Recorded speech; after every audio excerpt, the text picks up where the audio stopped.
नमस्कार मित्रांनो, शिवरुद्र फार्मच्या चॅनलवर आज आपण पुन्हा एकदा सहर्ष स्वागत आहे. मित्रांनो, मशरूम लागवड घरातल्या घरात कशी करावी, मशरूमची शेती आणि तिचं तंत्रज्ञान यामध्ये आजच्या भागामध्ये आपण बघणार आहोत.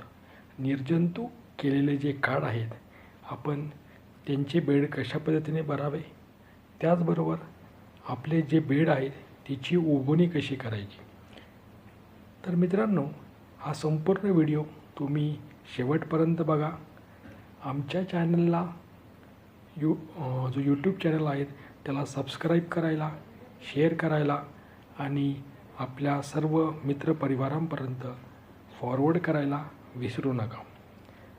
आपण पाठीमागच्या भागामध्ये बघितलेलं होतं की निर्जंतुक जे केलेले काड आहेत, आपण यामध्ये गव्हाचा, तांदळाचा आणि सोयाबीन भुसा त्याच्यामध्ये वापर करायचा आहे. आणि जो भुसा आहे तो अतिशय चांगल्या पद्धतीने निर्जंतुक करून घ्यायचा आहे. यामध्ये तुम्ही वाफेच्या साहाय्याने किंवा उकळत्या पाण्यामध्ये तुम्हाला तो भुसा पद्धतीने निर्जंतुक केल्यानंतर तुम्ही एखाद्या PPP बॅगमध्ये कशा पद्धतीने तुम्ही स्पॉन वगैरे ठेवून अतिशय चांगल्या पद्धतीने तुम्ही निर्जंतुक केलेले जे काड आहेत याची तुम्हाला बेड भरायचे आहे.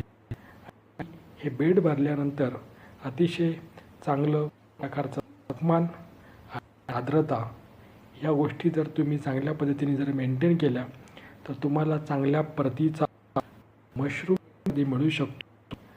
बरोबर, याच्यामध्ये सगळ्यात महत्त्वाचा मुद्दा आहे, जर तुम्ही तुम्हाला बेड केसिंग करायचं असेल, तुम्हाला बेड हा तुम्हाला याची उगवणी करायची असेल, यामध्ये तुम्ही जर बघू शकतात दुसऱ्या किंवा तिसऱ्या दिवसापासूनच तुम्हाला त्या बेडमध्ये अतिशय चांगल्या पद्धतीने मायसिलियमची ग्रोथ ही झालेली दिसते.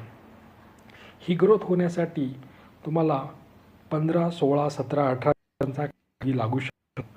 परंतु सध्या आता वातावरणामध्ये चढउतार होत आहेत, वातावरण अतिशय चांगल्या पद्धतीचं आणि ह्या गोष्टीमध्ये तुम्हाला 2-3 दिवस हे मागे होऊ शकतात.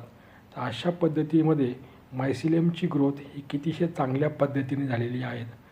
तर तुम्हाला या गोष्टी यामध्ये अतिशय महत्त्वाचा आपल्या मॅनेजमेंटमध्ये करायला काहीच अडचण येणार नाही. त्याचबरोबर तुम्हाला 18 दिवस तुम्हाला इन्क्युबेशन जी रूम असेल, तुम्हाला त्याच्यामध्ये डार्क रूम आपण ज्याला